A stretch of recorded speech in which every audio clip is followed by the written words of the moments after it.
Aleluia. João 19, verso 38 em diante. Obrigadão aí, viu? Diz assim o texto: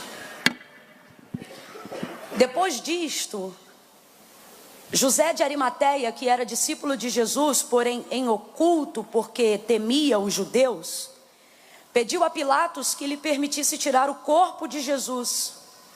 E com a permissão de Pilatos, ele foi e tirou o corpo de Jesus do madeiro. Foi também Nicodemos, aquele que anteriormente se dirigia de noite a Jesus. Foi ele levando quase 100 libras de uma mistura de mirra e aloés. Tomaram o corpo de Jesus e o envolveram em lençóis de linho com as especiarias, como os judeus costumavam fazer para a preparação do sepultamento. E no lugar em que Jesus foi crucificado havia um jardim, e no jardim um sepulcro novo, no qual ainda ninguém havia sido posto, porque o sepulcro ficava perto por causa da preparação dos judeus. E então puseram ali o corpo de Jesus, e você diz amém. Amém. Se você puder, você que está sentado, coloque a Bíblia sobre o seu colo. Você que está de pé, se puder, prenda embaixo do seu braço, de maneira que você consiga liberar uma das suas mãos para segurar a mão da pessoa que está ao seu lado. Oh, aleluia, glória a Jesus. Se andarmos na luz como Ele na luz está, temos comunhão uns com os outros. E o sangue de Jesus Cristo nos purifica de todo o pecado. Oh, aleluia, o sangue de Jesus Cristo nos purifica de todo o pecado. O Senhor está conosco nesta noite, oh, aleluia. As mãos do Senhor estão estendidas sobre nós, eu creio, por amor de seu Filho Jesus. Os ouvidos dele não estão agravados de maneira nenhuma, mas estão inclinados ao nosso favor, para ouvirem as nossas orações, para ouvirem até mesmo as orações que não estão sendo verbalizadas, mas estão sendo reproduzidas através de um coração aflito que clama ao Senhor pedindo socorro. Segure a mão da pessoa que está ao seu lado. Nós vamos intensificar o fluxo desse clamor nesta noite. Nós vamos aumentar a intensidade da nossa busca em oração, para que nós possamos entender tudo que Deus quer falar, para que nós possamos implorar e pedir que Deus fale. Você não veio aqui para fazer uma social, você não veio aqui para ser mais um na multidão. Não importa se você está aí atrás, mais para o lado da rua do que pelo lado da igreja. O Senhor conhece o seu nome, sabe de onde você veio, conhece a sua motivação e pode te alcançar com a mesma virtude de quem está aqui na frente. Com o mesmo poder, Deus te chama pelo nome nesta noite. Deus te conhece por nome, sobrenome, endereço, fator RH. Ele conhece o tamanho da medida dos seus ossos, as suas questões psicológicas, os seus problemas neurais, o seu estresse, a sua ansiedade. Ele sabe das orações que você gostaria de fazer, mas não fez, porque tem sido atormentado por uma síndrome de pensamento acelerado. Ele sabe das vezes que você gostaria de fechar o olho para estabelecer uma conexão direta com Ele, mas não consegue, porque está envolvido pela ansiedade, pela depressão. Ele viu você vindo para a rua e andando e olhando para trás, com medo, envolvido pela síndrome do pânico. Oh, ele também viu você que consagrou-se o dia inteiro para que Deus falasse com você. Você que orou, que intercedeu, lavou louça em oração, entrou no carro em oração, pegou o ônibus em oração, entrou no trem em oração, atravessou a Dutra em oração, a passarela em oração. Alguém disse não vai lá não, e você disse eu vou. E alguém disse vai ver Camila, e você disse eu vou ver o meu Senhor. Eu preciso ouvir a voz de Deus.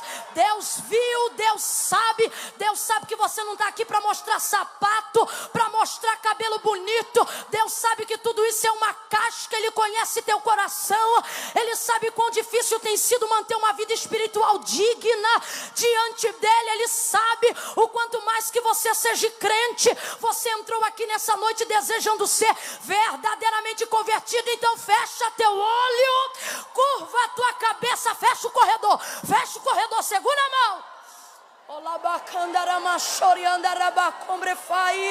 Aleluia, aleluia, aleluia. Espírito, fecha os teus olhos aí. Os olhos são a concupiscência da carne. Nos olhos você só realiza a vontade da carne. É por isso que a fé não é prova do que se vê, Não, não, não. A fé é produzida por aquilo que se ouve. Ela se certifica por aquilo que se vê. Ou seja, a evidência de uma fé vai concluir um resultado visual, mas o processo dela não é pelo que se vê, é pelo que se escuta. Tem gente aqui já querendo chegar no resultado antes de entrar no processo, e aí acaba não vendo nada. Por quê? Porque quer ver quando tinha que ouvir. Mas o Senhor te trouxe aqui para dizer para você: fecha o olho e comece a ouvir. Fecha o olho. Eu vou levantar minha voz em oração, mas eu me recuso a orar sozinha diante de uma multidão como essa. Eu vou levantar a minha voz em oração e você vai orar junto comigo. Vai subir daqui uma nuvem de intercessão, de súplica.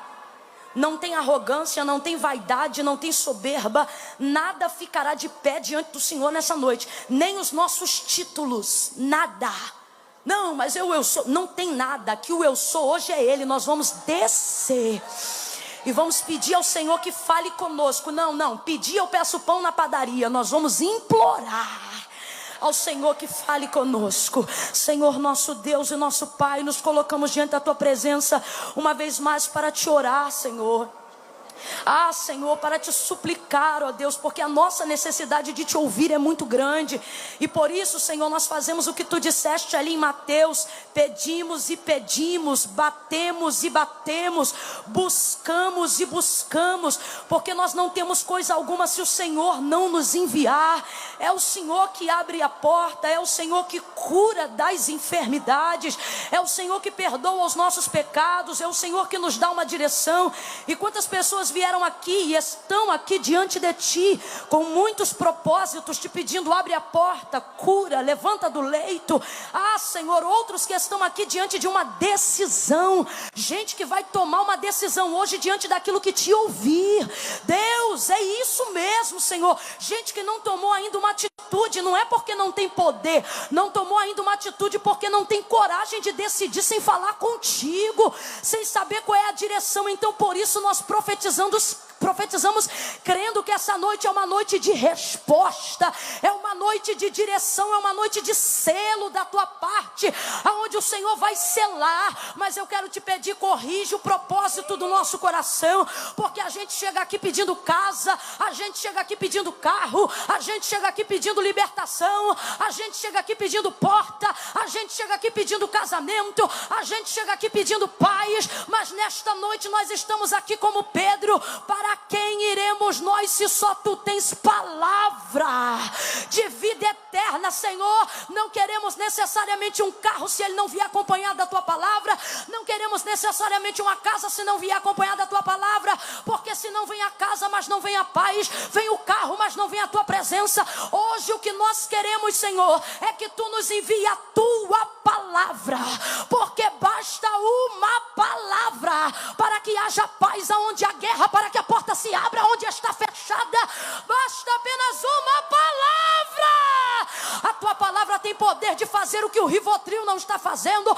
A Tua palavra tem poder de identificar o trauma que o psiquiatra não está identificando. A Tua palavra conhece a causa, a Tua palavra conhece o efeito, a Tua palavra tem o diagnóstico e a cura. A Tua palavra é poderosa. Fala, Deus. Supliquei comigo, diga: fala, Deus. E glorifica, glorifica, glorifica o Teu nome nesta noite. Faz Tua vontade, nos alinha ao Teu propósito e glorifica o Teu nome em nome de Jesus. Quem concorda, diga: oh, amém. Aleluia. Dá um glória aí, irmãos, dá um glória aí para eu usar minha toalhinha.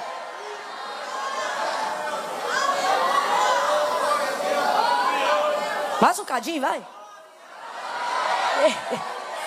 Oh, Jesus, aleluia. Oh, aleluia. Aqui em Itapevi pode beber água?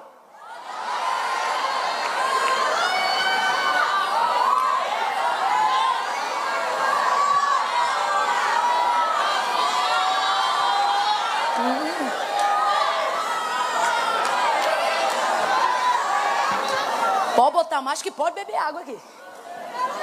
Ô, glória a Deus, eu vou contar de 1 a 3. Quando eu disser 3, você vai liberar para a pessoa que está ao seu lado uma palavra que determina o rumo profético daquilo que eu acredito que o Senhor nos confiou para essa noite, tá bom? Vou contar de 1 a 3. Quando eu disser 3, você olha para quem está do teu lado. Não faz porque eu estou pedindo só, não. Faz crendo que muitas vezes para Deus chegar em alguém, Ele passa pela gente. A gente pode ser um instrumento vivo e poderoso para Deus usar. Então no 3, você vai olhar para quem está do seu lado e vai dizer desse jeito: vai aparecer. Calma, é só no 3, tá? Quando eu disser 3, você vira e fala. Você vai dizer vai aparecer. E aí a gente vai esmiuçar junto o contexto profético do que o Espírito de Deus nos apresenta nessa noite, tá bom? Desde lá do canto, desde a irmã lá do casaco cinza, ô glória, até o outro lá do canto, o irmão da camisa vermelha.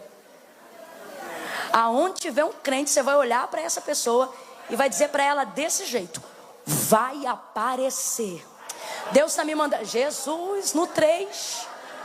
Teimosia. Estou sentindo de Deus de acrescentar um calma, uma palavra de ordem, tá? Agora eu já entendi por quê. Você vai dizer calma, vai aparecer. Você vai dizer o quê? É 1, é 2, é 3. Libera essa palavra para alguém. Se você é pentecostal, reproduz mais umas 2 vezes aí para alguém. Sacode o segundo, o terceiro, diz calma, vai aparecer. Oh glória a Jesus. Oh glória a Jesus. Aleluia. Glória a Deus. Vai aparecer. Calma. Calma.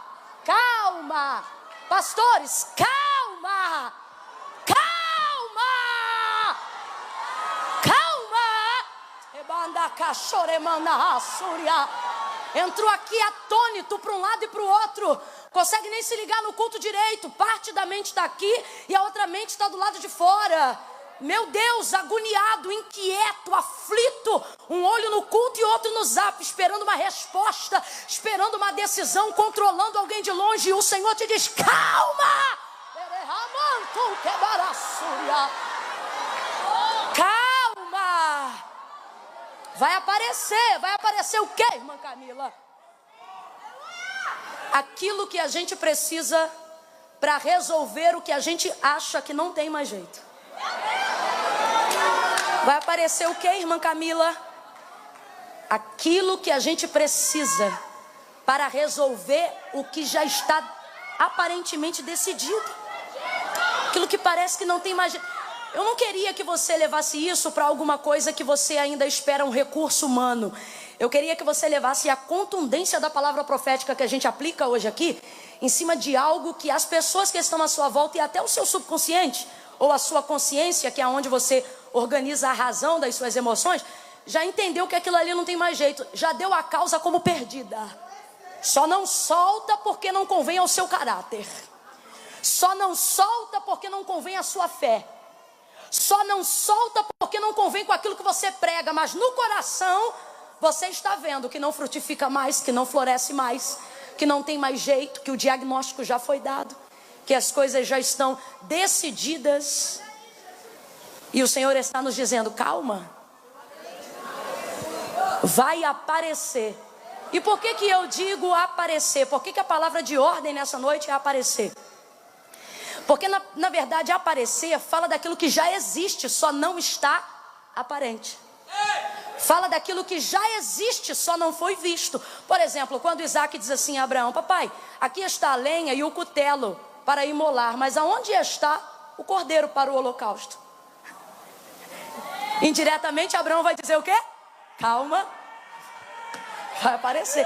E o mais interessante é que realmente, depois que Isaac já estava praticamente imolado para que Abraão colocasse sobre ele o cutelo, vai haver então um barulho na moita, porque o Senhor vai anunciar, Abraão, não faça isso, porque agora eu sei que verdadeiramente você temes a mim, que você é fiel a mim. Tá, mas e aí o cordeiro? Aí ele diz, olha, tá ali, aí atrás do arbusto ele olha e o cordeiro já estava ali. Aí eu te pergunto, apareceu na hora?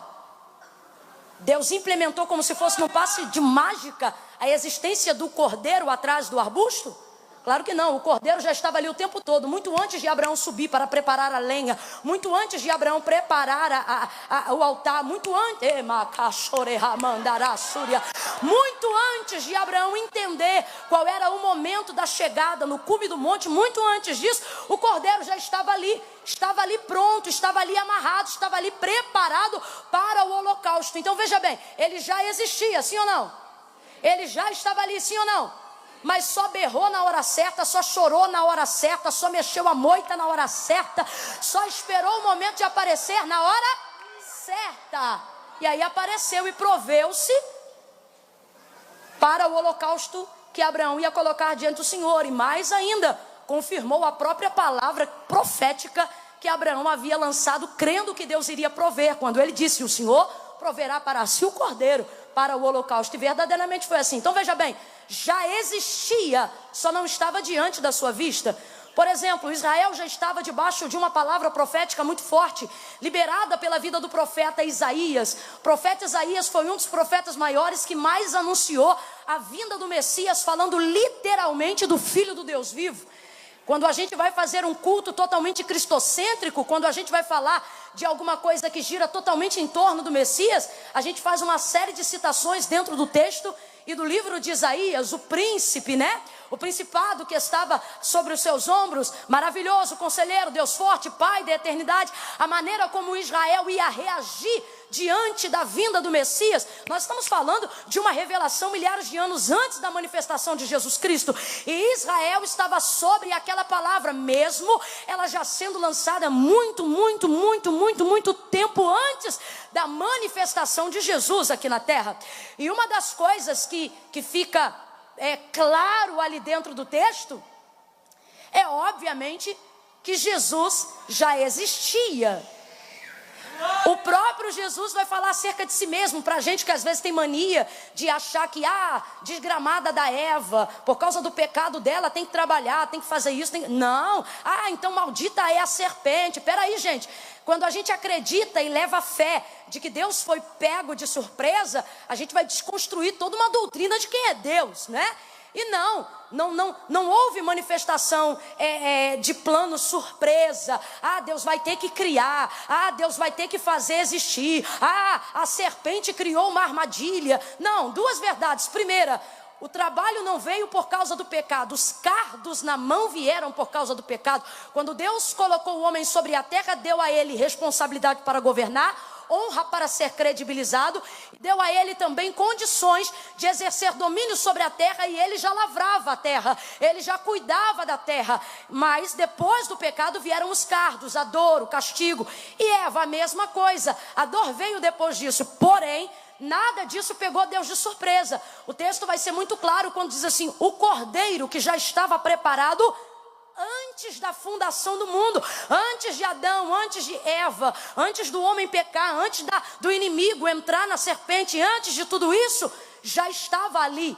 Ele já existia. O Filho do Deus vivo já estava presente, só não era manifestado. João vai dizer, capítulo 1 do seu livro, presta atenção, ele vai dizer assim: no princípio era o verbo é quem?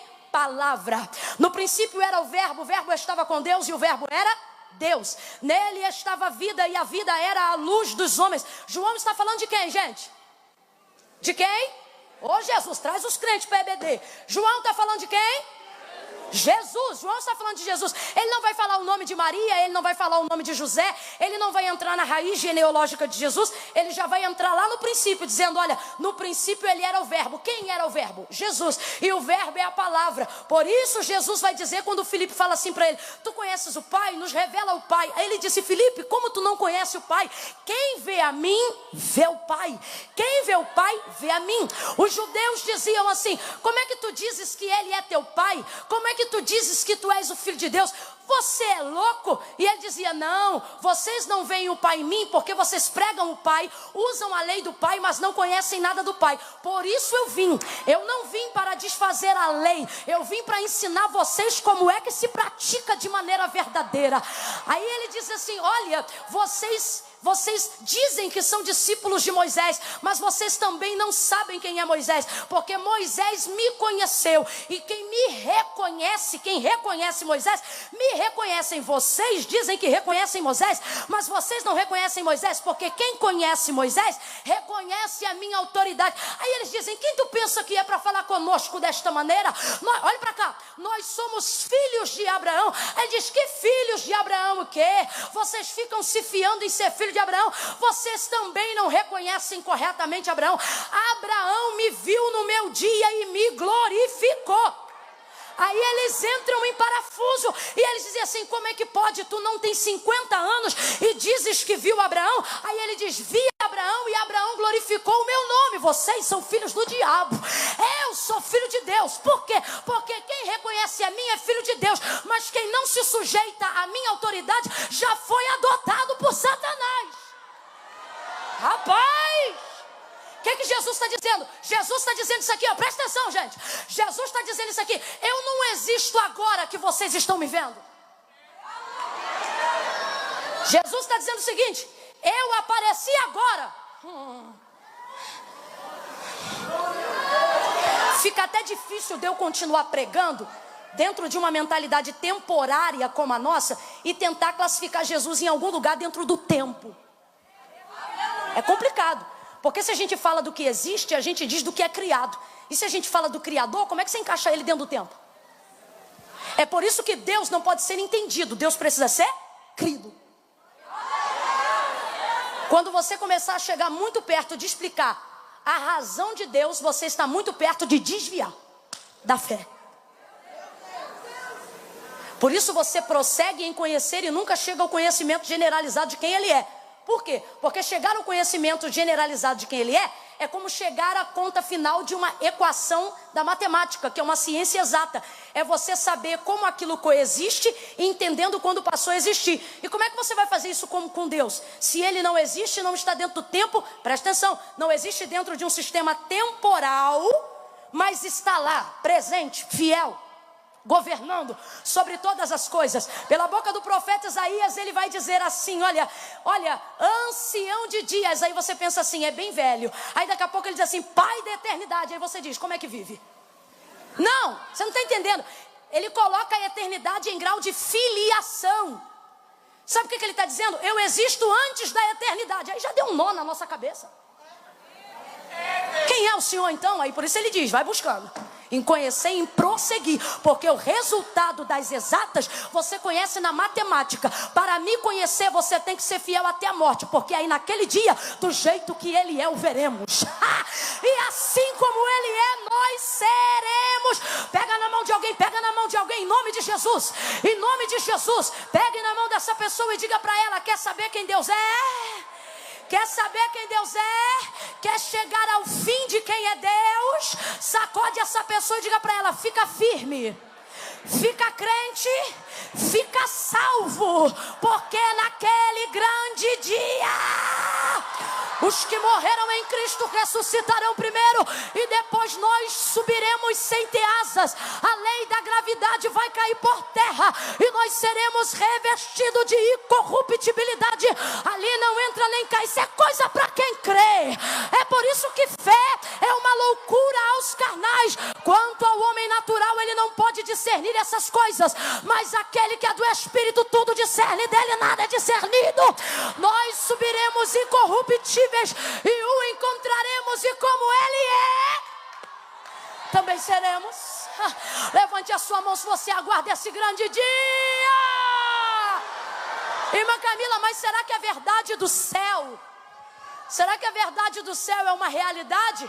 Você tem que parar com essa mania de achar que só é real o que já se manifestou diante de você.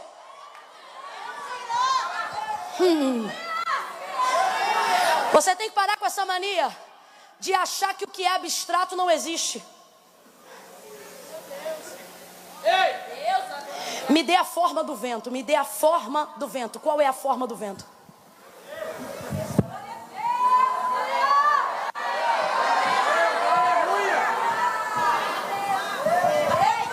Você tem a forma do vento? Me dê a forma da eternidade. Você tem a forma da eternidade?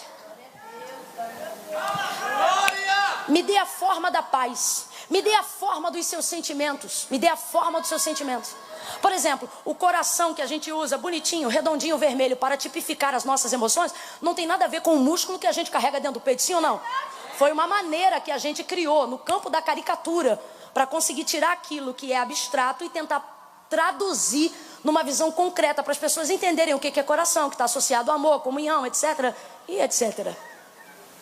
Aí quando as pessoas tentam trazer uma forma de quem é Deus, uma forma do que é um milagre, uma forma do que é a fé, e não conseguem traduzir com fidelidade aquilo que já existe, porém, por não ter uma evidência visual, elas descredibilizam. Então a gente começa a não crer naquilo que existe, mas só porque não se manifestou diante de nós, a gente descredibiliza. Alguém conta para você uma coisa que já aconteceu, mas se ela for muito surreal ou muito sobrenatural, a primeira manifestação da nossa incredulidade natural é essa aqui: não acredito. Sim ou não? Sim ou não? Só que isso tem que acabar. Principalmente na nossa conduta de relacionamento com Deus. Principalmente na nossa conduta de vida cristã. Não fomos chamados para andar por vista, fomos chamados para andar por fé. E o que é a fé? Certeza, presta atenção, certeza das coisas que não se veem. Eita glória! Olha para quem está do teu lado e diz assim: já existe. Olha aí de novo e diz: já existe. Pega na mão dele ou dela e diz: e vai aparecer. Aleluia! Já existe, vai aparecer. Só que você não pode, escute aí, só que você não pode passar a dar crédito ao que você precisa, passar a dar crédito ao que você acredita, só quando aquilo estiver diante dos teus olhos. Por quê? Porque senão não vai aparecer nunca. E por que não vai aparecer nunca, irmã Camila? Porque é utopia? Porque é mentira? De maneira nenhuma. Não vai aparecer nunca, porque na lógica do homem, você precisa ver para crer. Mas na lógica de Deus, se é que a gente pode chamar de lógica ao que é sobrenatural, mas só para a gente entender a equação da fé, o processo de fé, ele não é dado mediante o resultado, mas diante o processo. Responda para mim com exatidão: o que vem primeiro, o processo ou o resultado? Vamos lá então, crentes, o que vem primeiro, o processo ou o resultado? Vem de novo, processo ou resultado? Diante do processo, a gente tem um resultado. Quando a gente está na escola e alguém coloca a equação de x, o x está lá, ele é um número que já existe. Só que você só descobre o valor de x depois de fazer uma equação. Aí a gente dá para a professora e diz: aí você termina a equação, né? Dá uma indignação de estudar aquilo. Porque a gente não consegue imaginar um trabalho que a gente seja obrigado a fazer aquilo. Mas, por exemplo, olha como Deus é poderoso na ciência, até para a fé se aplica. Aí depois de fazer a equação, você descobre o resultado de x.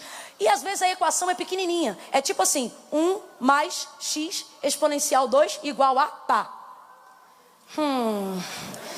Quanto menor visualmente é a situação, maior é a equação, não é não?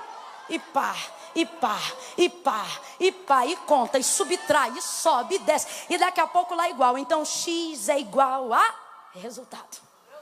E vem ali o resultado, mas antes do resultado, primeiro vem o... E os crentes querem abolir o processo, eles querem? Ah, não. Não.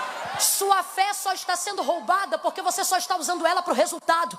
Sua fé só está sendo minada porque você só coloca ela no resultado. E o Senhor está dizendo: não, não, não. A maior vitória não é viver o cumprimento de uma promessa, mas saber que durante toda a trajetória Deus caminhou com você até chegar nela. A maior vitória não está em viver a realização, o resultado. A maior vitória está em saber e em olhar para trás e dizer: durante todo o processo Ele se revelou, Ele esteve comigo, eu acreditei.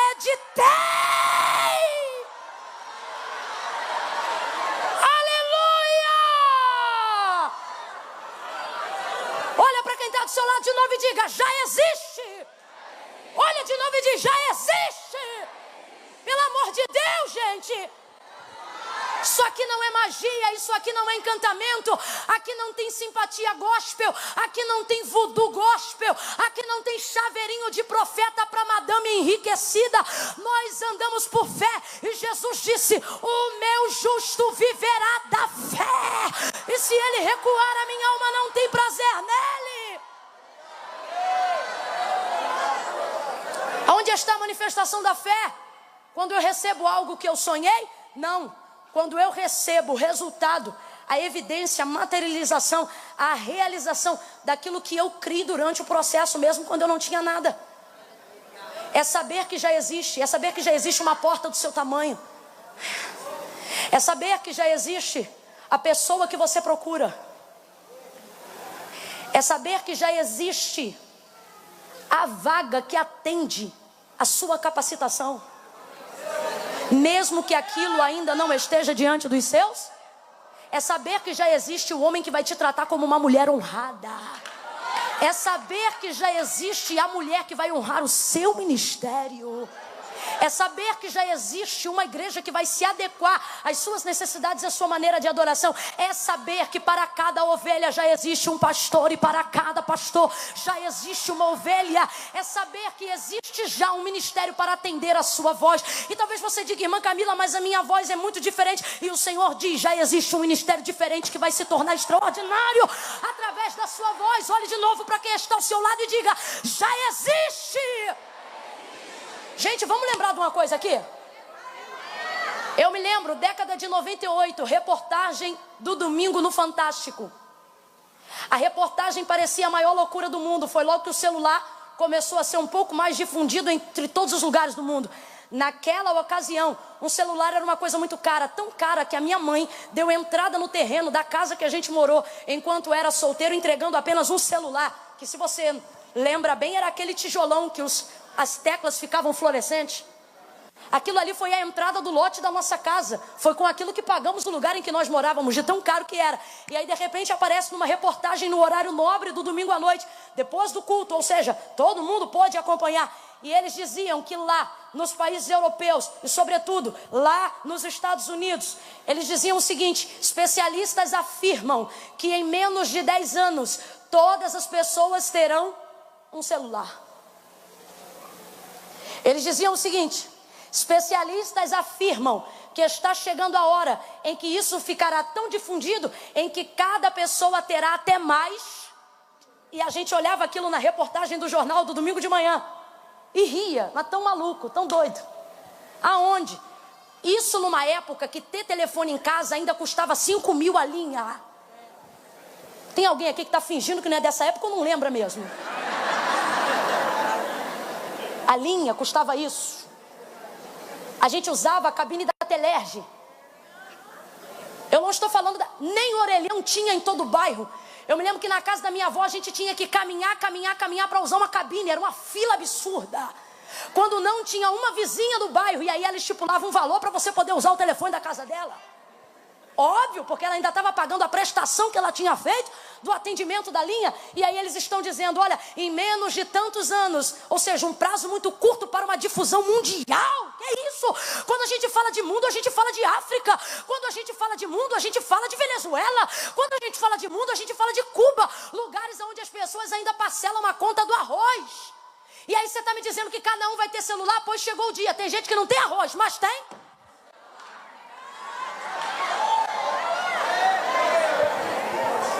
O que faz um especialista ser um especialista?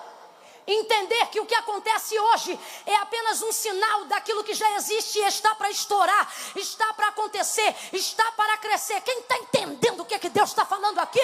No mundo do Espírito, ei! O moço de Eliseu, ele não é tão crente quanto Eliseu, não é tão crente quanto Elias, mas ele sobe lá no monte, e Elias diz assim para ele: vai lá e me diz o que você vê. Aí ele sobe e desce, diz: não vejo nada. Sobe de novo e vê. Olha, eu não estou vendo nada. Sobe de novo e vê. Vai continuar subindo até ver. Quando você vê, você desce. Aí ele subiu. Eu não sei se de fato ele viu ou se ele implorou para ver, porque ele já não devia mais aguentar subir e descer. Eu sei que ele desceu e quando chegou embaixo ele disse: olha, eu vejo uma nuvem, mas é uma nuvem do tamanho da mão, é campo de visão. Ele mediu pela mão aquilo que estava distante. Meu irmão, aquilo que está distante, até avião cabe na palma da minha mão. Quem está entendendo? Já mediu a distância? A distância, avião cabe na sua mão. A distância, o sol cabe no seu olho. Por quê? Porque a distância tudo cabe. O Senhor está dizendo: amplia. O que ele disse para Abraão? Ele disse: Abraão, eu estou te dando tanta terra, tanta vida, tanta herança. Ele disse: é mais do que a areia da praia, é mais do que a quantidade de estrelas que estão no céu. Você não tem condições de contar. O que ele está dizendo? Abraão, vai ter lugar que eu vou te dar, mas você não vai poder pisar, porque nem toda a vida que eu te der vai ser o suficiente para você ter vida para viver o cumprimento. Então faz assim: aonde o seu pé não pisar, levanta a tua visão e olha, porque se teu pé não entrar, mas caber na tua visão, eu darei ali a tua herança. Levanta essa mão que dá glória para o céu. O Senhor está dizendo: de longe cabe na sua mão, mas eu vou trazer para a sua vida, vou trazer para a sua realização, vou trazer para a sua existência. Mas você precisa levantar essa cabeça e aprender a olhar ao longe, aprender a olhar distante, colocar o que você deseja na sua mão. Isso é fé, isso é acreditar. Já existe, vai chegar, vai parar na minha mão. Eu já posso ver.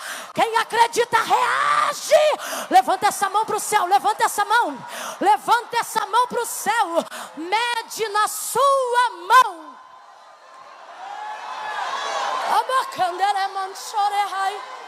Para quem se mantém de mão estendida, recebe. Veja aí, o canudo dessa faculdade cabe na sua mão. A carteira da sua habilitação cabe na sua mão. O carro é grande, mas a chave vai para a sua mão. Cabe na sua...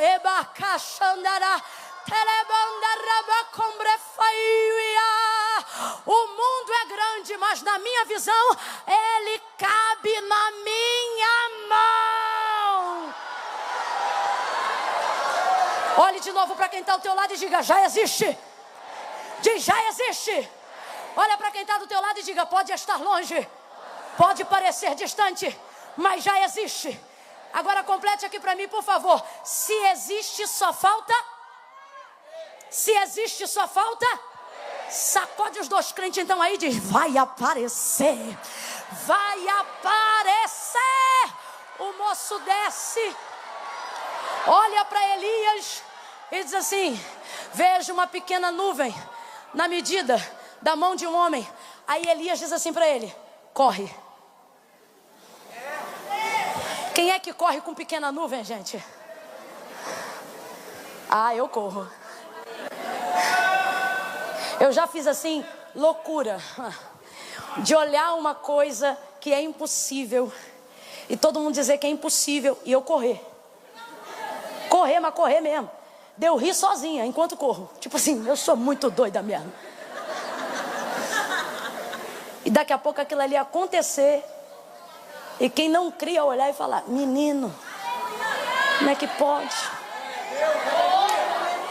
Aí ele chega, conta para Elias: olha, eu vi um sinal, sinal, quem fala é Elias. Ele diz: eu vi uma nuvem pequena, do tamanho da mão de um homem. Aí ele diz assim: de que lado estava? Ele diz assim: estava para a banda do meio do mar. Não estava em cima do monte, não? Não. Estava na campina, não? Não. Se está na campina, é névoa. Se está sobre o monte, é anúncio de orvalho. Mas se está no meio do mar... Por que, irmã Camila? O que é no meio do mar? É do meio do mar que vem as grandes tempestades. Ele pergunta: aonde está a nuvem? E ele diz: está para a banda que dá para o meio do mar. Oh, meu Deus. Meu esposo Eduardo prega uma mensagem sobre isso, onde ele verdadeiramente nos diz, e eu sinto de reproduzir porque está encaixando perfeitamente, quando ele diz assim: olha, é pequeno, mas ela vem de um lugar que só anuncia coisas por canto rebaraceia. Oh, Jesus! Fica você aí de pé, você mesmo que está assim com a perninha. Isso, você está que nem essa nuvem. Te prepara, porque está pequena, mas vem da onde Deus faz coisas grandes. Nós somos de lá, eu também vim de lá. Da onde, irmã Camila? Lugar onde asfalto não chega, cama não tem para todo mundo. E o que é lá? Por trás das ovelhas, atrás das malas de Saul. E por que esses lugares são provenientes de coisas grandes? Porque Deus não trafega em palácios, trafega procurando adoradores para colocarem em posição de príncipe sobre a terra. A banda que dá pelo mar traz o anúncio de nuvens pequenas, mas que rapidamente se tornarão grandes tempestades. Por isso Elias olha para o moço e diz: corre. Tem algum moço de Elias para acreditar nessa palavra? Tem algum Elias aqui para liberar essa palavra? Olha para alguém que está do teu lado e diz: corre, porque vem aí. Corre, porque vem aí. O que estava longe já apareceu e vai te engolir, vai te alcançar.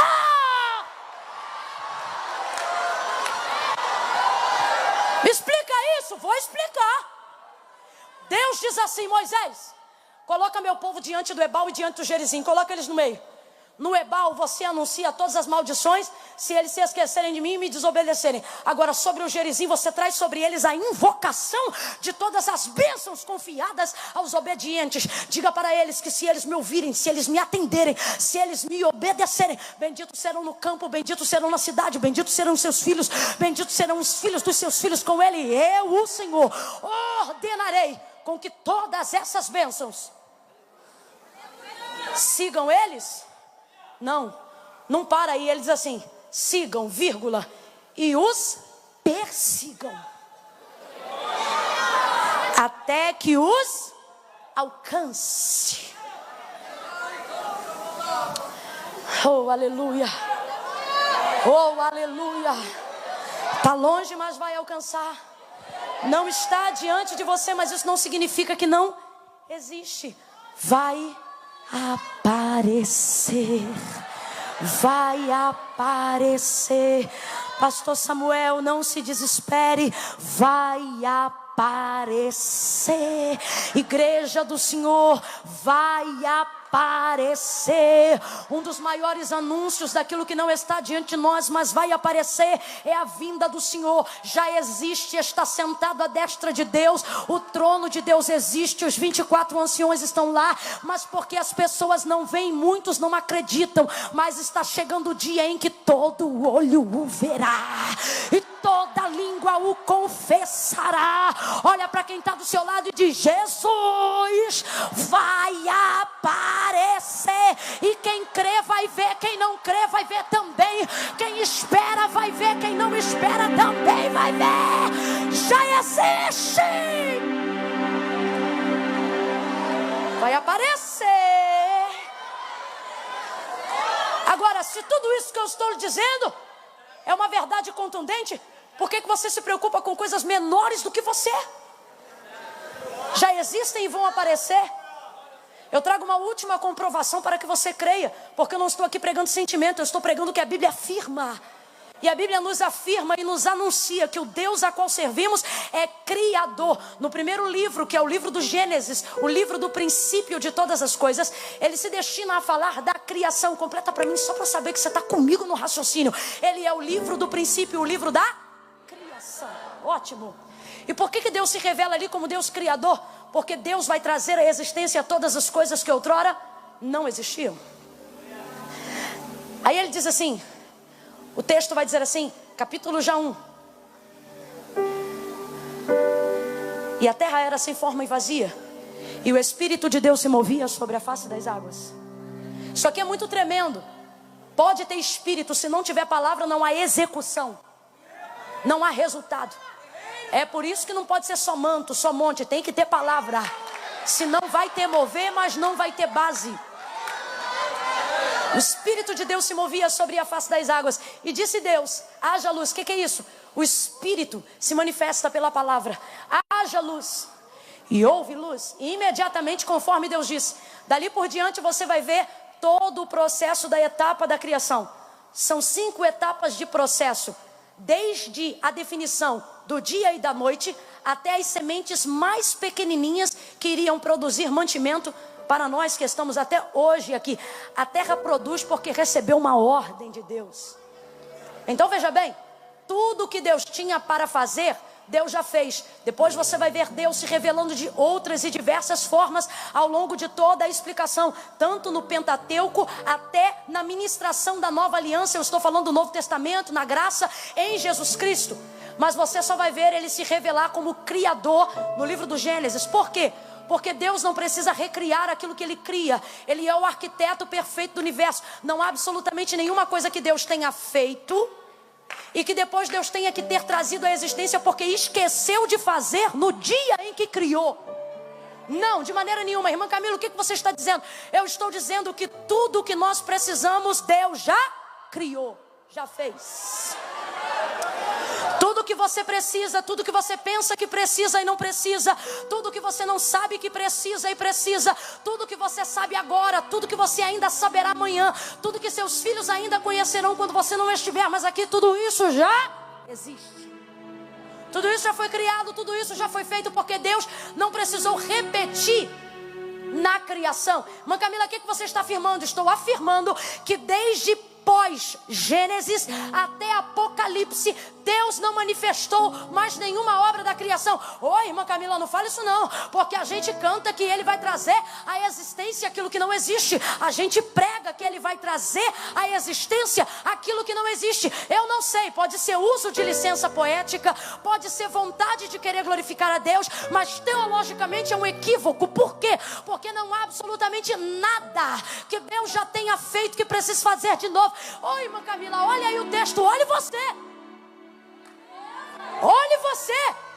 Não há absolutamente nenhuma manifestação prodigiosa. Não há absolutamente nenhum outro milagre que Deus tenha usado algum outro recurso que não uma matéria-prima já existente para fazer o que alguém precisava. Estenda isso sobre tudo. Vamos falar aqui rapidamente alguns. Segura o fundo só um pouquinho, eu prometo que eu já estou encerrando. Ele fazia o seguinte: o machado caiu. Aí o outro diz assim: vai lá e joga madeira em cima dele e o cajado vai aparecer, a lâmina do cajado. Ele fez subir sozinho? Não. Lançou algo que já existia para buscar algo que já existia, mas que não estava mais na superfície. Presta atenção. Quando Eliseu olhou para a mulher que disse: olha, o credor está à porta, vai levar meus 2 filhos, eu não tenho mais o que fazer. Ele diz assim: declara-me o que tens em casa. Ah, eu não tenho nada. Se não tem nada, não vai acontecer? Deus não trabalha com o que não existe. Tem que existir. Você precisa aprender a apresentar aquilo que tem, ou aquilo que você crê que já existe, só não ainda apareceu. E isso vai, meu irmão, se estender em todos os milagres dos profetas do Antigo Testamento, desde a obra de Jesus no Novo Testamento. Não há absolutamente nenhuma manifestação miraculosa de Jesus em que Ele tenha criado matéria-prima. Não, Ele vai usar matéria-prima já existente para fazer o que as pessoas precisavam. Ah, Senhor, eu não tenho globo ocular. Ah, eu não tenho vista. Cuspiu no chão, lodo da terra, massa informe, barro na mão, colou nos olhos do cego e o cego passou a vê. Ah, o cego da aldeia de Betsaida, o mesmo cuspe. Este já parece que tem olhos, só não tem visão. Joga o cuspe, bota a mão. Quer que você vê homens como árvore. E aí ele faz alguma coisa diferente? Não. A mesma coisa na repetição do processo. Mete a mão de novo, ora, tira a mão. E agora? Agora eu estou vendo perfeitamente. Mateus capítulo de número 14. Jesus no deserto. Ele olha para os seus discípulos na grande e primeira multiplicação de pães e peixes. E ele diz assim: me diga, o que é que vocês têm? Dá de comer essa gente. Nós não temos nada. Se não tem nada, não vai acontecer? Me diz o que é que vocês têm. Tudo que temos aqui são 5 pães. Aí diz assim: me dá aqui o que vocês têm. Aí o que é que Jesus vai fazer? A fé de Jesus, se é que assim eu posso dizer, nunca se manifestou no resultado. Por que ele usa tudo que está ali? Por que ele se manifesta com as pessoas que estão ali? Por que ele usa cuspe? Por que ele usa barro? Por que ele usa o que ele tem? Porque a fé de Jesus não se manifesta no resultado. A fé de Jesus sempre se manifestou no processo. Ó, escute aí. Ele pega os 5 pães e os 2 peixes. E enquanto os discípulos estão dizendo: ah, isso é tudo que temos, chorando pitanga porque não quer dividir comida com os outros, Jesus vai pegar os 5 pães e os 2 peixes. Olha o que o texto diz. Levantou, rendeu graças pelo resultado, Jesus nunca orou pós-milagre.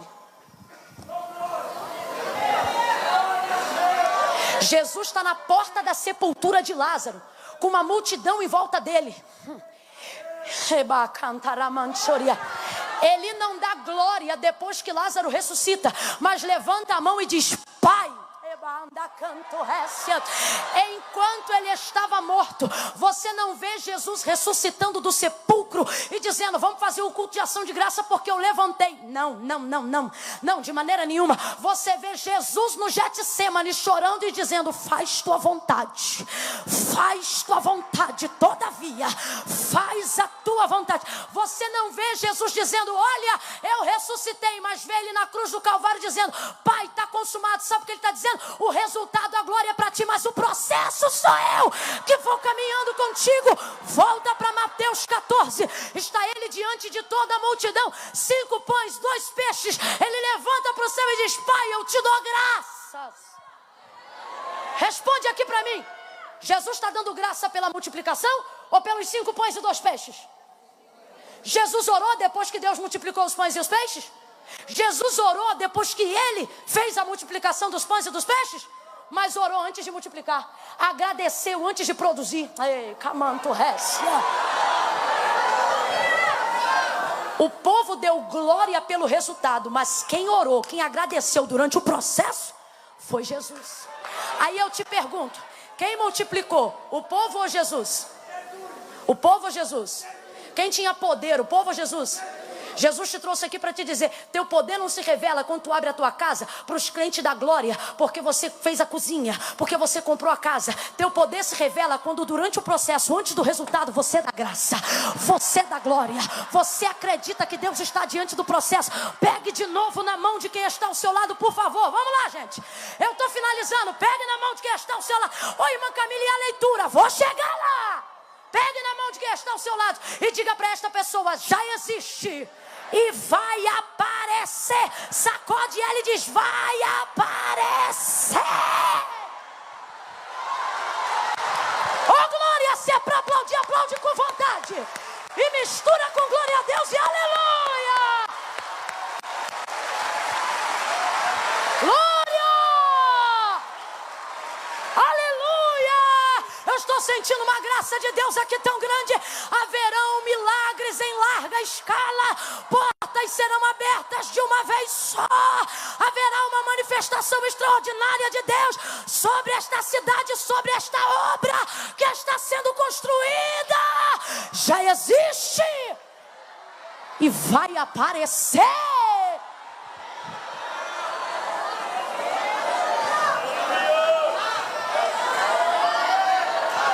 Não é porque você não vê que não existe. Não é porque ainda não entrou na sua casa que não significa que não seja seu.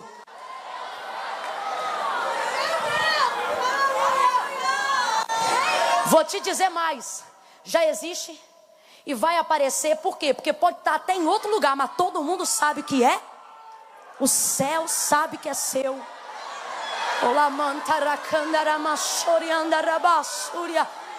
Aleluia, aleluia. Use a sua fé durante o processo e o resultado glorificará o nome do Eterno. Use a sua fé durante o processo e o nome de Jesus será glorificado na sua vida.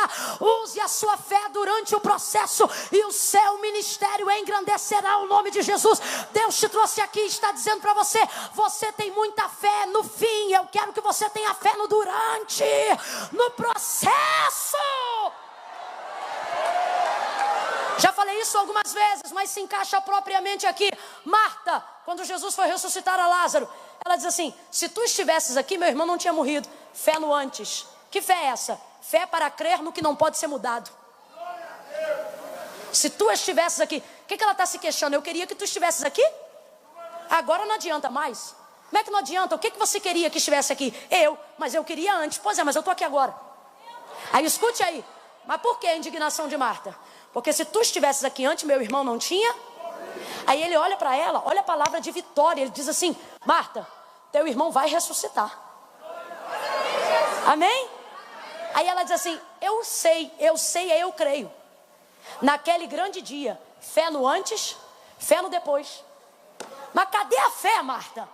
Do agora. Aí Jesus olha para ele, eu costumo dizer que ele poderia ter dito, eu fui a ressurreição, porque o cordeiro já estava preparado antes. Ele poderia ter dito, eu serei, porque haverá o juízo de sua volta depois. Mas não. Ele olha para ela a conjugação daquilo que ela tem poder. Conjuga o verbo que ela tem poder de conjugar. Qual? Passado? Não, porque o que aconteceu a gente não muda. Futuro? Não, porque a gente não determina lá, sem primeiro mexer, aqui. Aí ele diz assim, Marta, eu sou. Quem está entendendo, diga glória a Deus. Marta, eu sou a ressurreição e a vida. Se credes, verás a glória de Deus. Quando? Ontem? Amanhã? Agora. Ele vai para a porta do sepulcro e diz, Lázaro. Quando? Amanhã? Não. Agora. O que é que Jesus está dizendo? O que você não viveu antes, o que não aconteceu antes, não me impede de fazer o que eu estou para fazer agora. Então eu vou repetir. Tenha fé no processo. Execute sua fé durante o processo e Deus cuidará do resultado. O que é que nós vemos aqui em João 19? A manifestação de tudo que eu acabei de dizer em palavras distintas. Verso 38 em diante, aonde nós lemos o texto. Depois disto o quê? Depois da morte de Jesus, Jesus foi crucificado. Jesus morreu. Completa para mim. Jesus morreu. Está tudo acabado. Ele mesmo, nas últimas palavras, antes de morrer, disse, está. E quem estava ali e ouviu, eu fico pensando, puxa vida, tudo que vivemos, tudo que investimos. João chorava copiosamente aos pés de Jesus ao Calvário, a ponto em que Jesus vai produzir uma adoção imediata para compensar o sofrimento que João sentia pela sua perda. Olhe para cá, não perde isso por nada não. Eu estou para fechar, segura isso aqui. Ai, irmã Camila, eu estou com fome, nem só de pão viverá o homem. O que você come agora te sacia agora, mas o que você ouve agora pode te ajudar ao longo de muitos anos. Jesus vai viabilizar uma adoção na hora para compensar em João a dor da perda dele. Ele está vendo, de tanto que ele chora, Jesus olha para ele e diz assim, filho, está aí a tua mãe. Aí olha para Maria, que também chora a dor da perda do seu filho, porque é filho de Deus, mas veio no ventre de Maria. Então ela chora a perda de um filho. E aí ele olha para ela e diz, mulher, eis aí o teu filho. João já sai dali e vai para a casa de Maria. O texto diz que eles oravam juntos. Vai ouvindo aí, está tudo consumado. Aí você pensa assim, finish, acabou. The end, é o fim. E tem gente que entrou hoje aqui com a mesma perspectiva. Game over, não dá mais. Não é porque não crê, mas é porque você não tem possibilidade de fazer o que você sabe que precisa fazer. E aí por você não ver, você acha que está acabado. E aí, irmã Camila, essa é a palavra de esperança que o Espírito de Deus colocou no meu coração para essa noite. O que vai acontecer? Quando todos aqueles que caminharam com Jesus, que estiveram com Ele o tempo todo, mas agora não podem mais fazer nada. Outrora carregavam a bolsa, lavavam os pés, andavam com Ele, mas agora tudo que eles tinham eram lágrimas. Eles não podiam mais fazer nada. De quem eu estou falando? Das pessoas que já fizeram tudo o que podiam e reconhecem que mesmo o voto que eu fiz ao Senhor, mas o homem está arrumando a mala e está indo embora ou sem ter feito direito, mas no afã de querer cumprir um ministério, eu dediquei 4 anos fazendo teologia, eu fiz pós-creio, mas a verdade é que eu cheguei num ponto que eu já há 10 anos, eu cuido da obra lá, eu já fiz campanha, eu barriga no tacho quente, eu frito coxinha, eu vou perder mais. Olha para quem está do teu lado e diz, calma, vai a... Você crê?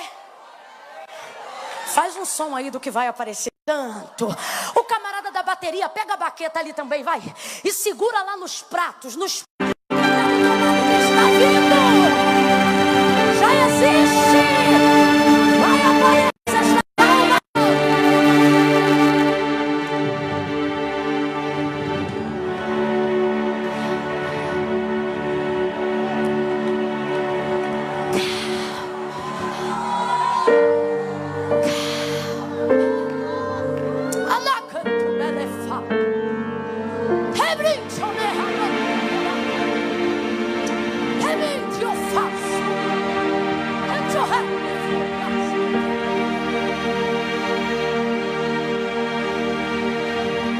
discípulos pensam: está tudo acabado. O povo chora. O dia se fez noite. Todo mundo saiu correndo para as suas casas. Tudo indica que ninguém pode fazer mais. Nem os amigos dos seus amigos, eles também não podem fazer mais. Nem as pessoas que acreditam em você, elas também não podem fazer mais. Tem gente que acredita no seu negócio e se tivesse dinheiro investia. Mas acreditar não é ter dinheiro. Elas acreditam, mas também não podem fazer. Tem gente que se pudesse ajudaria a sua empresa que está quase falindo. Mas por mais que elas te amem, elas não podem fazer. Os discípulos se sentem assim, vai cada um para sua casa. Todo mundo vai se distanciando. E aí, por quê? Os judeus estão em alvoroço, acabaram de matar Jesus. Quantos mais eles poderão matar? Escondam-se. Todo mundo foi para os seus lares, para dentro das suas casas, se enclausuraram. Até porque no outro dia é sábado. E sábado é a Pesach, a festa da celebração. Os judeus respeitam muito, é uma festa sagrada. Só que para o judeu, a preparação e a santificação não começa no sábado, no dia que se santifica. Começa na sexta-feira, às 6 horas da tarde, ou às 6 horas da noite. Ou seja, Jesus já foi crucificado e está quase à tardinha. Então todo mundo sai correndo e os corpos ficam expostos no madeiro. Só que não pode ficar exposto no madeiro, porque sábado é dia santo. Então se os judeus veem corpos expostos no madeiro, porque eles são assim, matam mas não quer expor, que é para Deus não ver aquilo que foi exposto. Isso dá mensagem todo dia, anota aí, Raquel, que eu tenho isso. Aí escute, para que os corpos não ficassem expostos no madeiro, segura o fundo só um pouquinho, daqui a pouco vai aparecer de novo. Para que os corpos não ficassem expostos no madeiro, chama o carrasco. Na mão dele tem um pedaço de madeira pesado igual um tição. O que ele vai fazer?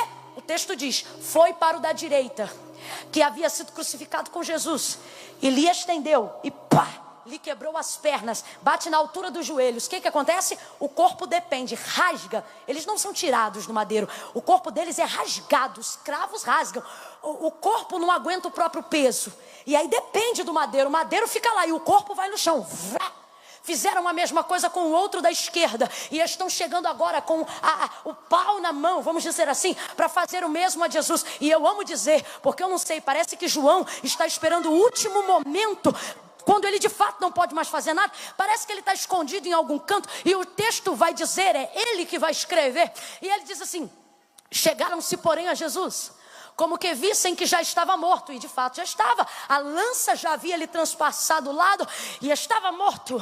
Estava morto, gente. Para que ter pena de morto? Em tese é isso aqui.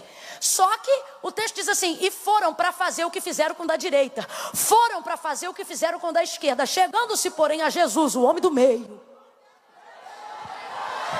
Ser cuidado com ele. Como que vissem que já estava morto, lhe foram, mas não puderam. Está dizendo que não tentaram?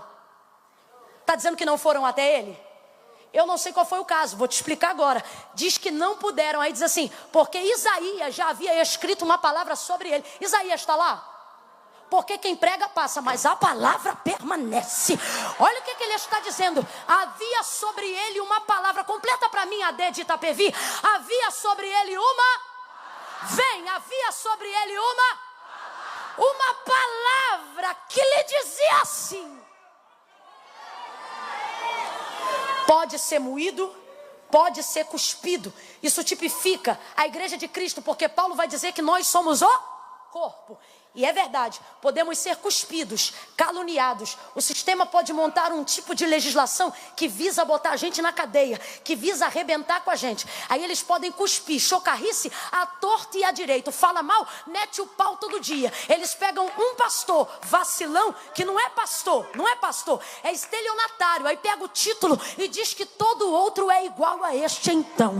E aí vai arrebentando com a gente. A gente pode ser vituperado de todo jeito. Você sabe como é que Cristo está no Calvário? Coroa de espinho, rosto lavado de sangue, o corpo todo cheio de hematomas, o rosto está inchado, as mãos estão perfuradas, os pés também, envergonhado, aonde estava de capa púrpura, uma roupa muito pequena, todo arrebentado. O que ele está? Cumprindo o que Isaías falou: moído, cuspido, vituperado. O castigo que nos traz a paz estava sobre eles, mas quando foram para quebrar, não puderam. Por quê? Porque sobre ele tinha uma palavra que dizia: nenhum dos seus ossos será quebrado, nenhuma da sua estrutura. Irmã Camila, o que isso tem a ver com a igreja? Tudo.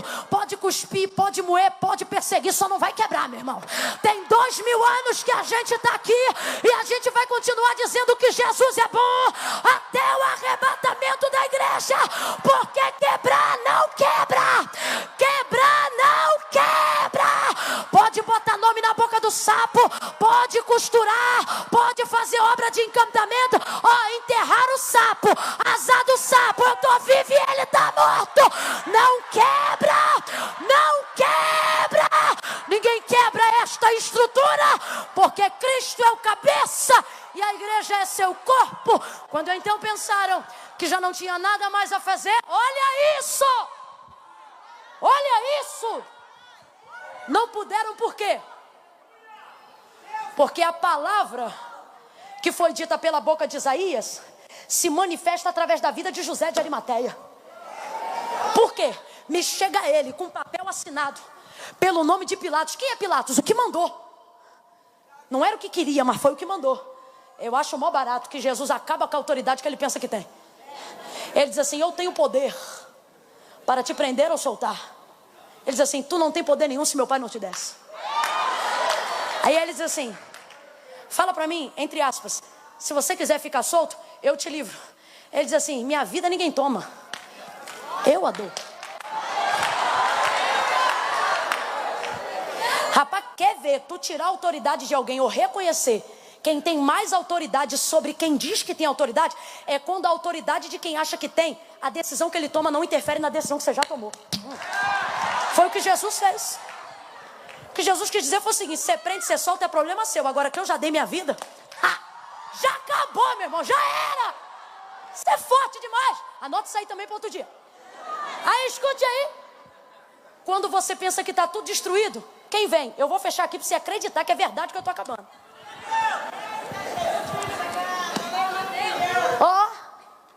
Quando pensou que acabava tudo, segura aí o processo que você vai receber o resultado.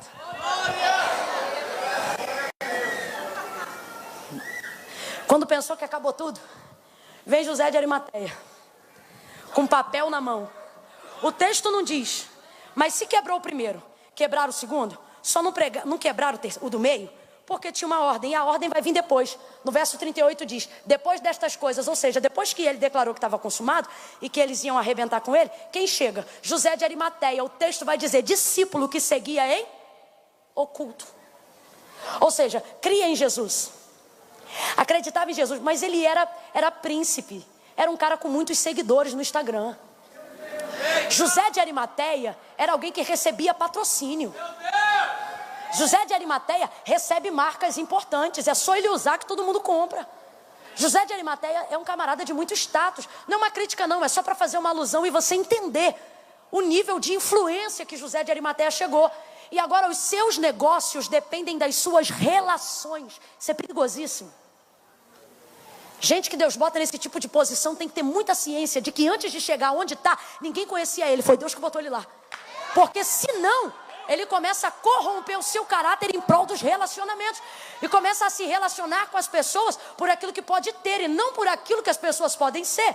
José de Arimateia agora está olha para cá, José de Arimateia está no alto ponto da sociedade. José de Arimateia é um dos maiores empresários. Quando tem festa em Jerusalém, ele ocupa a cadeira de honra dentro da casa. Quando tem festa entre os principais da sinagoga, os grandes empresários da cidade, e até dentro do sistema romano, ele tem acesso livre de entrada e saída. Então o que acontece? Todas as sinagogas dos judeus já haviam determinado uma escrita que dizia que todo aquele que professasse ser Jesus, o Cristo, deveria ser extirpado, expulso da sinagoga. E ser expulso da sinagoga numa época em que a religião é tudo que a sociedade tem, era a mesma coisa que ser excomungado dentro do cristianismo ou do catolicismo que vivíamos há muitos anos atrás. É aquela coisa, torna-se escória da sociedade, réu do inferno. Então o que acontecia? Ele cria na palavra de Jesus, ele ouviu a palavra de Jesus, ele foi marcado pela presença de Jesus, mas não podia evidenciar a sua fé, porque senão perdia seguidor, senão perdia Facebook, senão perdia patrocínio, senão perdia entrada e acesso nos palácios. E aí, ele crê, mas ele não evidencia. E aí, irmã Camila, pode? Pode não. E quem é que diz que não pode? Assembleia de Deus? Maranata? Jesus que diz: aquele que me confessar diante dos homens, eu também o confessarei diante do meu Pai que está no céu. Olha o que ele diz: Mas aquele que se envergonhar de mim diante dos homens. Por que ele diz envergonhar? Crer. Ele não diz aquele que não crê. Ele diz aquele que se envergonhar, ou seja, que tem vergonha de confessar o que crê. Mas não confessa para não perder o emprego. Não confessa para não perder o status. Não confessa para não perder salário. Não confessa para... E aí, irmã Camila? E aí que tudo que você perder aqui, o céu compensa o prejuízo. Mas não tem na terra nada que compense o prejuízo de perder o céu. Por isso Jesus vai dizer: quem me confessa aqui, será confessado diante do meu Pai. Mas quem tem vergonha, aí eu te pergunto, é falta de fé? Não, é medo da opinião pública. Aquele que se envergonhar de mim, eu também o envergonharei? Não, me envergonharei dele. Sabe o que ele está dizendo? Você não me apresenta? Também não te apresenta. E daí? Que ele está dizendo, lá só entra quem eu apresento. E como é que eu faço para o Senhor me apresentar lá? Ele diz, me apresenta aí.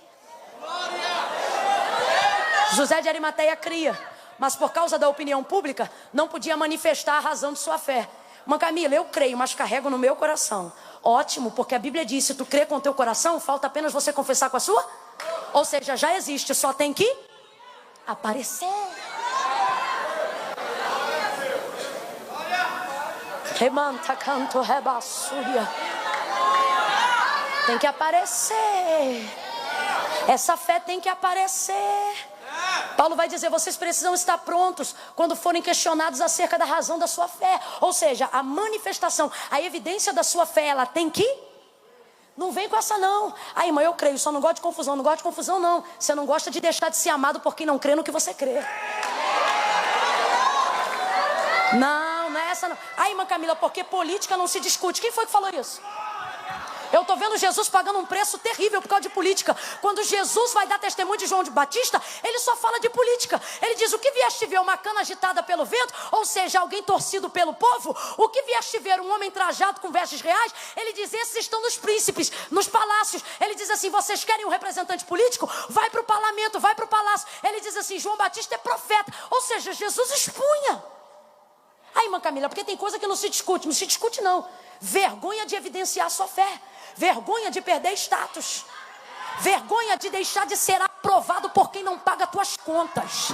Vergonha. Agora só que o que eu vim aqui de Deus pregar? Eu vim aqui dizer que Jesus vai criar uma situação em que aquilo que já existe, mas está em oculto. Por quê? Por causa do medo da opinião pública, medo do que fulano vai dizer, medo do que Beltrano vai pensar, medo do que o outro vai jogar em direta para mim no WhatsApp. Jesus vai mostrar para você, prepara, porque eu vim aqui, eu até agora preguei como pregadora, mas agora estou anunciando como profeta. Jesus vai criar uma situação em que tudo que está em oculto será evidenciado. Essa fé vai ter que aparecer. Essa explosão de milagres vai ter que aparecer. Aquilo que você diz que acredita terá que ser comprovado pelas suas atitudes. O que Jesus fez? Quando Jesus se ausenta do cenário na crucificação, quem aparece? João Batista. Olha o que o texto diz. Ele era discípulo, mas não confessava que cria em Jesus, porque temia os judeus. Fala comigo, opinião pública.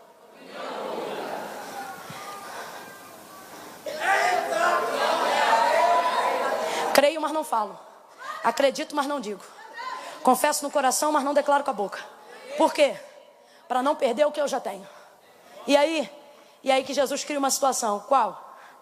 Primeiro, depois que Jesus passa por você, ou você desvia dele, ou você se rende. Tentar aceitá-lo por dentro, sem confessá-lo por fora, é pior do que fugir dele. Você está na balada, meu irmão. O nego está vendo você com o copo do álcool na mão. Olha para você e diz assim, tu é crente? E tu diz, não. A pessoa diz, porque parece. Sabe o que é isso? Jesus passou um dia só pela vida de José de Arimateia, mas marcou ele para sempre. Para Tem gente, meu irmão, que assiste um culto e depois quer ir para a esbórnia, mas não tem nem mais paz para adulterar, não tem mais paz para matar, não tem mais paz para errar. Sabe por quê? Jesus passou por ele, marcou ele. Ele agora tem temor, ele tenta esquecer que tem juízo, mas não consegue. Assim é a vida de José de Arimateia. Irmã Camila, o que você está falando? Estou falando que esse pai que diz que não acredita no Jesus que você serve, ele já está entendendo a palavra, ele só não está confessando. Estou falando que esse marido que diz que ser crente é coisa de otário, ele conhece o nome de um monte de santo, mas quando a coisa aperta, ele está chamando Jesus. Sabe por quê? Teu testemunho já marcou ele só não confessa. Mas Jesus me trouxe aqui para dizer: vai aparecer, vai aparecer, vai aparecer. Olha isso, gente. Sabe o que é isso? Quando você vive uma situação que a opinião pública não pode resolver. Quando você está diante de uma situação que não importa quanto dinheiro você tem, a questão não é dinheiro. Aí você entende. O que eu preciso agora? Marcos 5. A filha de Jairo. Jairo também conhece, acredita, mas não confessa. Por quê? O texto diz que ele é príncipe da sinagoga. Como é que o pastor que tem que assinar a concordância de que quem confessar ser Jesus o Cristo tem que ser expulso, vai dizer que Jesus é o Cristo? Então ele crê, mas não diz. Só que quando a filha dele fica doente para morrer, a opinião pública não levanta ela. O status da sinagoga não ressuscita a menina. Os seguidores não fazem caravana. Os muitos amigos se reputam a nada. E aí o que Jairo faz? É príncipe, é presidente, tá por cima e vai parar nos pés. Ele pega tudo que ele tem e joga nos pés de Jesus. Mas Jairo, o que vão pensar de você? Eu não estou nem aí. O que vão pensar de mim? Não ressuscita minha filha. Agora este aqui tem poder para isto. José de Arimateia vai interromper o processo de destruição do corpo de Jesus Cristo no Calvário. E mesmo que não quebrassem-lhe as pernas, sabe onde que se lança o crucificado? Numa vala, num lugar de desova. Você sabe por que o Gólgota é chamado de Monte da Caveira? Não é só porque ele tem formato de caveira não, mas é porque ali num valado os corpos entram em estado de putrefação até a sua ossada ficar aparente, e os outros corpos vão sendo jogados por cima, porque segundo o sistema romano só vai para a cruz quem é criminoso, e quem é criminoso não tem direito de sepultamento, porque sepultamento é dar a última dignidade do morto. Então acredita-se que quem é criminoso não pode ser sepultado. E aí, joga Jesus na vala, vem José de Arimateia, assina um papel, manda para Pilatos e diz assim: me dá o corpo dele. Pilatos, que já estava angustiado porque a mulher dele na noite anterior já teve um sonho com Jesus e falou: não entra na causa desse justo. Por isso que Pilatos queria tentar tirar ele de lá. Vai José de Arimateia, me dá o corpo é meu. Não tem direito de pedir corpo se não é da tua família. Só que ele agora vai usar o acesso que ele tem. Escuta isso. E vai pedir um corpo que não é dele, como se fosse dele. Sabe o que ele está dizendo? Não é meu, mas eu queria que fosse. Sabe o que José de Arimateia está dizendo? Eu estou aqui arruinado. Financeiramente não, emocionalmente. Sabe por quê? Porque eu estou arrependido. Tudo que eu queria ter feito por ele em vida, não consegui, então eu preciso lhe dar a última honra na hora de sua morte. Pilatos, mas e se... José de Arimateia, e se para tudo isso você perdeu o que tem? Não importa, sabe por quê? Depois que a gente perde Jesus, a gente vê que o que a gente tem não é o bastante. Você está aí fazendo rebacanto, remancho, récia. Você está aí no seu lugar, fazendo cabo de guerra entre as coisas e entre Jesus. Sabe por quê? Porque você ainda tem Jesus. Quando você perceber a ausência da presença de Deus na tua casa, na tua vida, nos teus negócios, tu vai parar de deixar essas coisas serem cabo de guerra. Aí tu vai largar tudo e vai dizer: Jesus, eu posso perder tudo, agora que eu não te tenho, eu descobri que tu és tudo que eu preciso. Tudo. Foi isso que aconteceu com José de Arimateia, meus camaradas. Me dá o corpo. Pilatos assina o documento na hora. Aí escuta, chega José de Arimateia para tirar o corpo, pastor Samuel. Prepara tudo, desce o corpo. Aí o texto diz assim: nisto vem vindo Nicodemos. Coincidência? Claro que não. Quem é Nicodemos? Se José de Arimateia é discípulo que seguia em oculto, Nicodemos é o que amava e não podia falar. Olha o que o texto diz: Nicodemos, aquele que o seguia, ou melhor, aquele que teve com ele de noite. Por quê? Porque não podia confessar que Jesus era o Cristo. Chegou para Jesus e disse: tu és o Cristo? Você não vai entender essas coisas, Nicodemos. Eu vou entender sim. Aí ele diz assim: te é necessário nascer de novo. Aí ele diz: como é que pode um homem do meu tamanho voltar ao ventre materno? É porque Jesus não disse, mas se sou eu dizendo, estou falando que tu não ia entender. Aí ele diz assim: tu és mestre em Israel e não sabe essas coisas? Você sabe quantas vezes Nicodemos teve registrado com Jesus? Uma. Sabe quantas vezes Nicodemos teve registrado com Jesus? E se eu te disser que foi o suficiente? Olha o que o texto está dizendo. Vem Nicodemos, o que seguia de noite. Olha o que o texto diz: trazendo um fardo enorme de 34 quilos, ou 3 litros e 400 mililitros de especiarias aromáticas. Ele está vindo e está vindo carregado. Quem está me entendendo, diga amém. Amém. Segura aí, vem ele vindo carregado. Um tira do madeiro e tem sepulcro, o outro tem os cuidados, ou seja, o corpo de Jesus está guardado. Ou seja, o corpo de Jesus está bem cuidado. Ou seja, o corpo de Jesus está dignificado. E para surpresa de geral, não é João que está carregando, não é Pedro que está tirando. Por quê? Porque eles creem, eles amam, mas não tem poder para isso. E aí, apareceu quem todo mundo nunca imaginava. E se eu te disser que tem gente que já crê, que já segue, que está acompanhando ao vivo agora,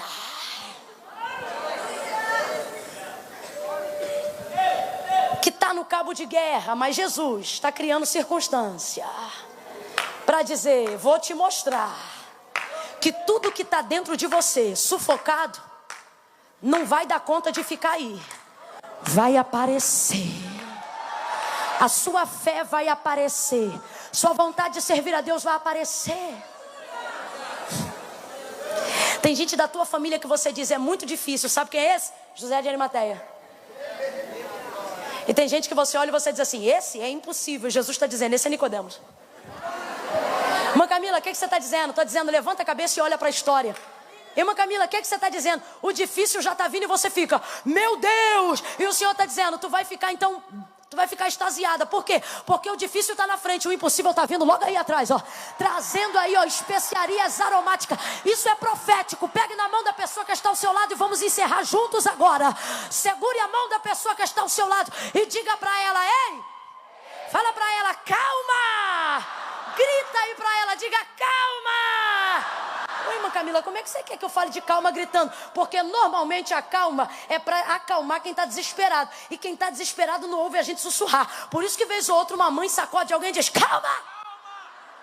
Então vamos lá, diga: calma! Diga: calma!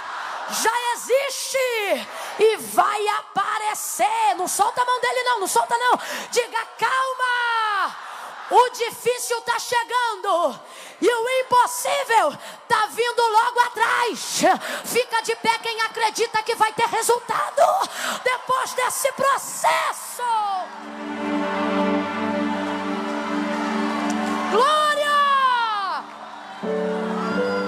Aleluia! Vou aproveitar que não tem ninguém fazendo isso, ninguém mesmo, tá?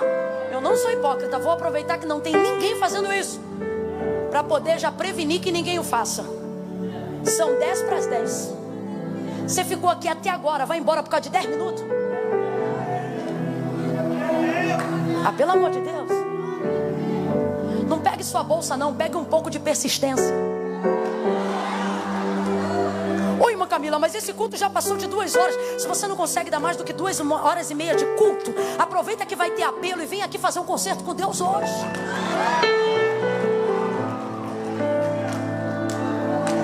Ai, irmã Camila, mas você não sabe quem está em casa. Quem está em casa vai brigar comigo. Filho, ele vai brigar desde que deu 9h30. Então, irmã Camila, então, não é melhor você orar para ver se Deus entra com providência? E você fecha a coisa? Olha para quem está do teu lado e diz: calma. Calma. Tem gente aqui que está com esporão no calcanhar. Nós vamos orar para ser curado, porque Deus vai honrar esse processo de você ter ficado em pé esse culto inteiro, para a glória do nome de Jesus. Aleluia. Problema na bacia, problema nos ossos. Jesus vai tocar nos ossos hoje aqui. Jesus vai tocar nos ossos. Espírito Santo vai passar nos teus ossos. Cada osso vai se ajustar a seu osso. Você será curado da corcunda. Você será curado do reumatismo. Receba a cura da sua artrite. Aí agora, enquanto eu estou falando, seus ossos estão sendo renovados agora. Seus ossos estão sendo renovados agora. Seus ossos estão sendo renovados agora. Julho da renovação. Receba a renovação da sua ossada. Receba a renovação do seu cálcio. Aleluia. Eu quero orar somente por 2 tipos de pessoas nessa noite. Vocês vão receber diversas orações, diversas palavras. Guarde no coração, creia, anote, ore em cima disso. Mas nessa noite, eu quero orar sobre 2 tipos de pessoas. Aleluia.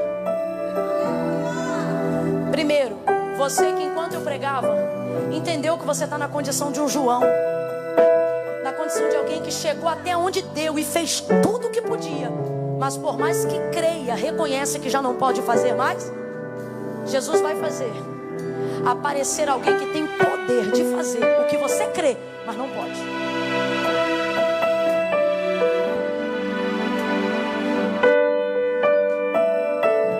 Gente que ouviu a situação, a circunstância dizer: está consumado, está acabado, e pensa que não tem mais jeito. Jesus está dizendo: o difícil vem aí e o impossível vem logo atrás. Camila, o que você está dizendo? José de Arimateia e João e Nicodemos tipificam isso aqui que eu estou dizendo. Quem é José de Arimateia? Um discípulo muito difícil. E Nicodemos, alguém que era impossível. E agora os 2 estão no mesmo lugar fazendo a mesma coisa, anunciando a sua fé, cuidando do corpo de Jesus. O texto diz que eles tiram ele de lá, limpam ele, o envolvem no lençol de linho e o colocam dentro de um sepulcro novo. Ao 3º dia Jesus ressuscita. E agora eu falo do segundo tipo de pessoas que eu vou orar. Aquelas que creem, mas não confessam. Aquelas que acreditam, que seguem a Jesus, mas têm vergonha de evidenciar a sua fé. Toque um espontâneo, mas não uma canção, porque senão você vai dividir a mente deles entre o que eu estou pregando e a canção que você está tocando. Então veja bem, pessoas que estão aqui, que acreditam, mas não confessam. Creem, mas não evidenciam. E ainda dizem assim: irmã Camila, é porque eu estou desviado há muito tempo. Você não está desviado. Desviado é Satanás, que não pode voltar nunca mais. Você está afastado e morre de saudade. Tu conhece um monte de mandinga, mas não faz nenhuma. Quando a coisa aperta, tu vem para o ciclo de oração. Tu conhece um monte de simpatia, tu conhece o nome de um monte de voodoo e de santo, mas quando a coisa aperta, você diz: há poder no nome de Jesus. Aí vem aqui para mim dizer que é desviado só porque não está na igreja. Sabe qual é a tua maior luta? Tu não está na igreja, mas a igreja nunca saiu de você. Tu não está na igreja, mas o que te marcou na igreja cresce em você cada dia. E você está descobrindo o que eu descobri enquanto caminhava. Sabe o quê? Que fazer a vontade de Deus realmente não é fácil, mas fugir dela dá mais trabalho. Então presta atenção, eu vou contar de 1 a 3. Quando eu disser 3, eu não vou nem olhar para trás, porque eu já tirei o paletó para o pastor Samuel não puxar. Eu vou pedir o Peterson e o Peterson e Mag, tentei tanto para errar, para cantar só o refrão de uma canção, que eu não sei qual é. Só o refrão, e é só o refrão mesmo, e no máximo 2 vezes. Porque eu vou dizer 1, 2, 3. Quando eu disser 3, eles vêm com o refrão. Quando eu disser 3, quem está aqui e tem ministério e tem vida com Deus.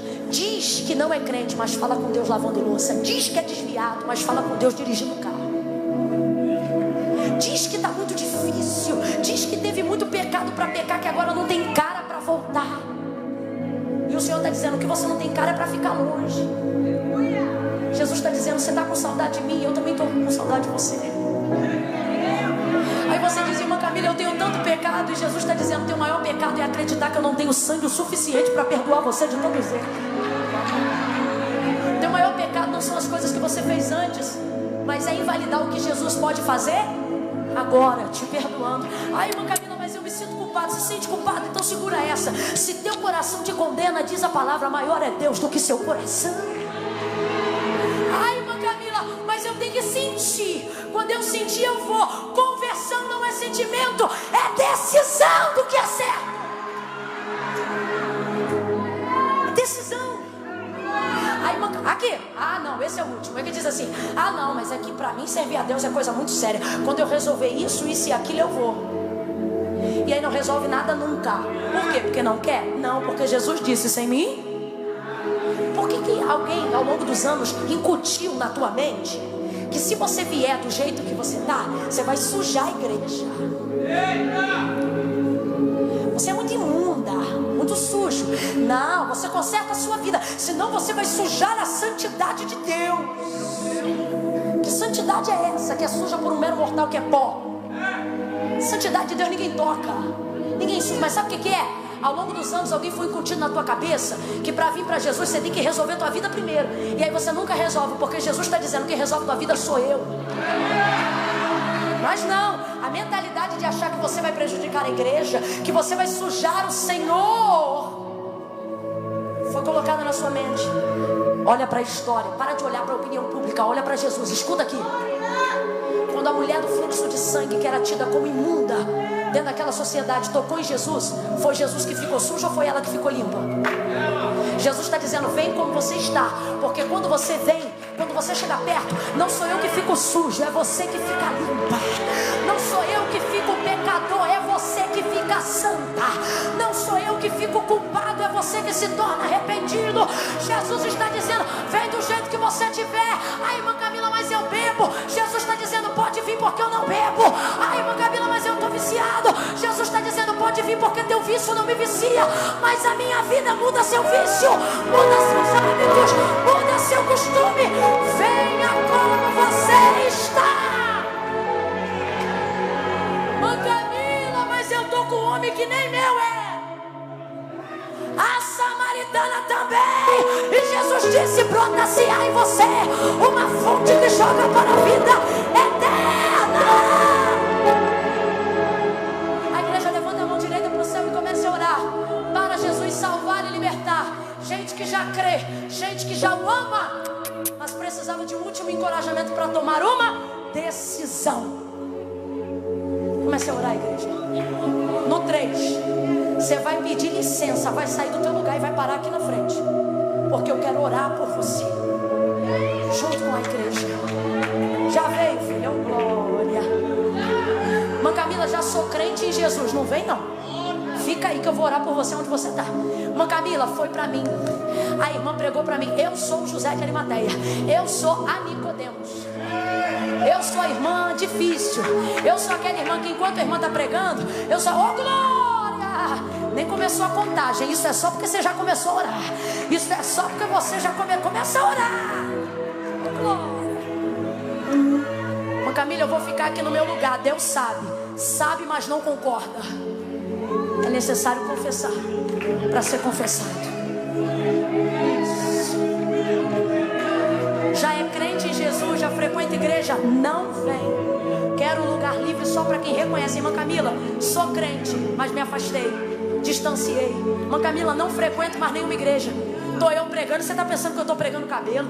Estou eu pregando, você está achando que eu estou pregando saia? Eu não vim falar de cabelo nem de saia, eu vim falar de Jesus. Jesus te trouxe aqui para te dizer: ei, para de olhar para ela e olha para mim.